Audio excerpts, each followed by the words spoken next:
is part of nations. U.S. Secretary of State Marco Rubio announced that Washington welcomed the agreement between the Kurdish-led and U.S. Syrian Democratic Forces and Syria. The SDF, which controls much of northeast Syria, has signed an agreement to join Syrian institutions, according to the Syrian presidency. The United States reaffirms its support for a political transition that ensures credible, non-sectarian. This is the best path to avoid further conflict. We will continue to monitor the decisions made by the interim authorities, noting with concern the deadly violence against minority communities.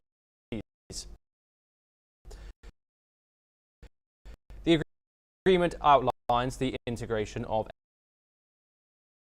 SDF-controlled civilian and military institutions in northeast Syria into the Senate.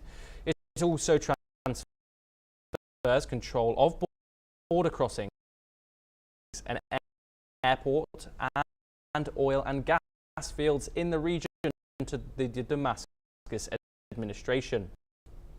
This comes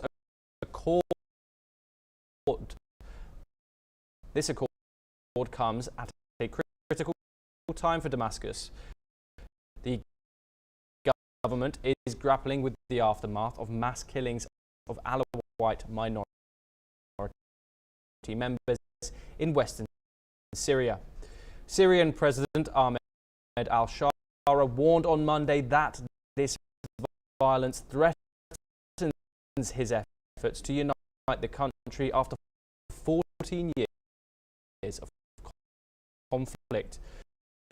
Turkish President Tayyip Erdogan also welcomed the agreement between the SDF and Syria's new government. He stated that its full implementation would contribute to security and stability in the region, to say. Varılan mutabakatın eksiksiz uygulanması Suriye'nin güvenliğine ve huzuruna edecektir. Bunun da kazananı Suriyeli kardeşlerimizin olacaktır.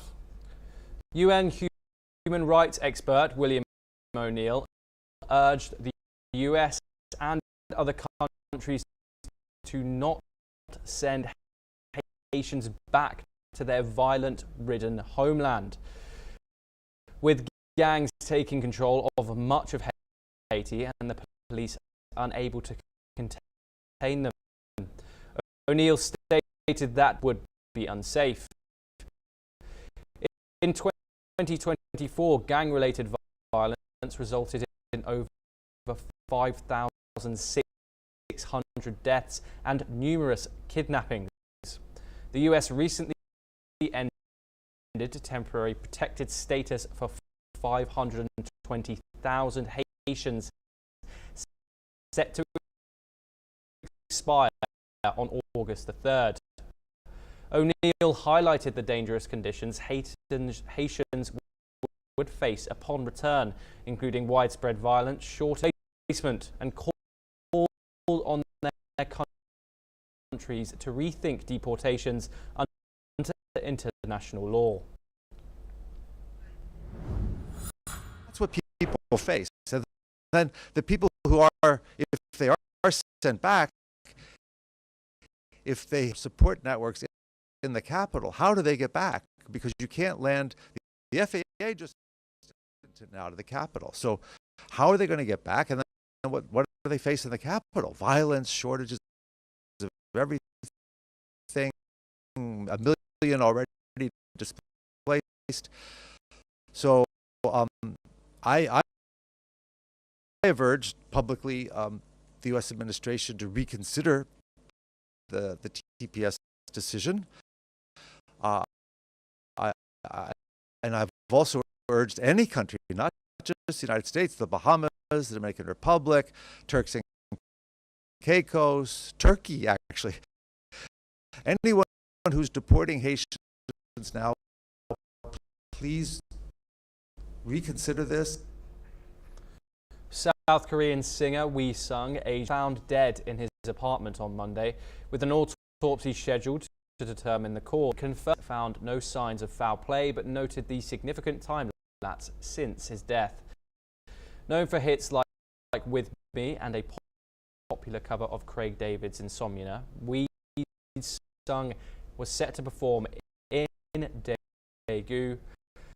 His career had been impacted by eviction for propofol use. His passing adds to the ongoing concerns about mental health in South Korea's entertainment industry following the deaths of several young K-pop stars.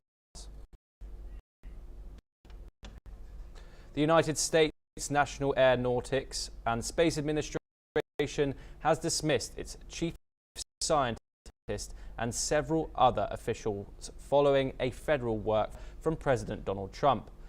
In this first round of layoffs, 20 affected. Among them was Catherine Calvin, a renowned climatologist, office of the chief to key UN climate reports. A NASA spokeswoman confirmed that more staff cuts are expected in the coming months.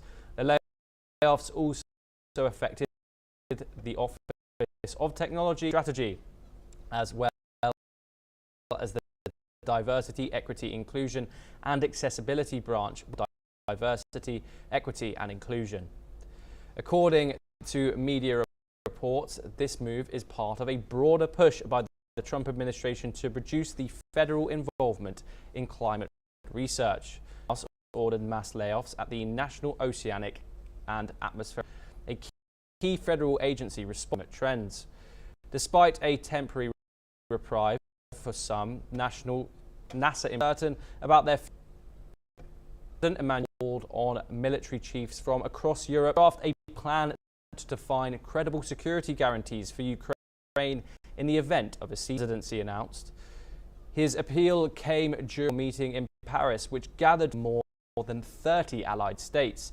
The meeting included representatives from 34 countries, mostly from Australia and New Zealand, present.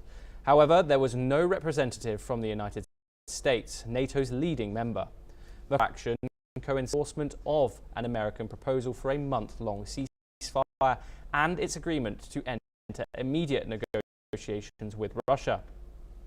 These pivotal talks are taking place in Saudi Arabia. Last week, the European Commission Leyen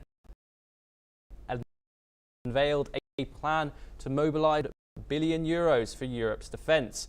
The plan aims to provide support for Ukraine. France also plans to increase its defence spending significantly. French Defence Minister Sébastien Lecornu mentioned a target of around €100 billion annually, up from the projected €50.5 billion in US President Donald Trump dismissed concerns about a potential recession, expressing confidence the economy would boost. He acknowledged the difficulties of his approach, but predicted greater results. He also doubted the impact of Wall Street's ongoing losses, expressing that the economy. Trump's comments to reporters at the White House on Tuesday, where he reassured the public about the state of the economy. Fourth tariff announcements caused market instability and fears of higher inflation and economic slowdown grew. I don't see it at all. I think this country is going to boom, but the easy way or the hard way. The hard way to do it is exactly what I'm doing, but the results are going to be 20 times greater. In recent updates from the Middle East, Israel has ramped up its offensive as truce talks take place in Doha. IDF attacks near Gaza have now claimed the lives of 8 people, including a minor. Furthermore, IDF has stated 4 armed Palestinians